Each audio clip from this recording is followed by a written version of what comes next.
Jestli pro mě máš nějaký kšeft, tak to klidně řekni rovnou. Co za práci pro mě Kšeft? Hodnej tvejch? Malá zkouška.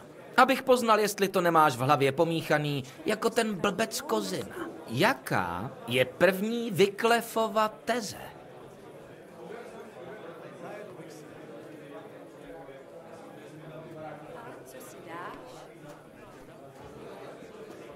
Wyclifova teze? To není dobrý Druhá. Jaká společenská skupina má největší revoluční předpoklady? Lid? Správně! Revoluce musí začít ze zdola a zažehnout jako plamen do srdcí všech, aby nakonec očistným ohněm vzplanula i samotná církev svatá.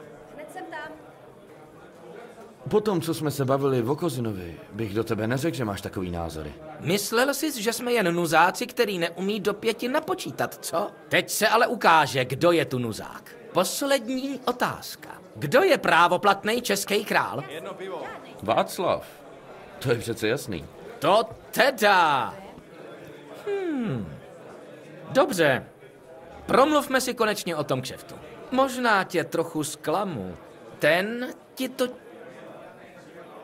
Vy jste tady nějaká... Mlynáři jsou žab. Těm rozhodně nejde o budoucnost. Říkáme si tovarištvo.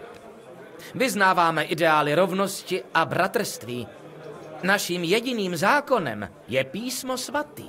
Světská spravedlnost je jako prodejná děvka, která dá každému, kdo je u moci. Spravedlnost znám spíš jako šibenici. Nebojíš se, že tam skončíš? Příteli, za pravdu musíš být ochotný trpět. Zikmund je uzurpátor.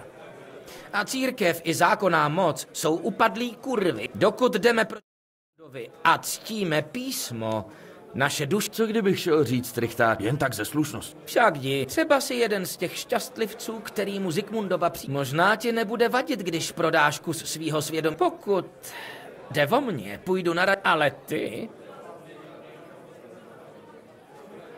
Neměj strach. Jen o Zikmundovi si taky myslím. Řekni mi, jak to tady... Jsme kým?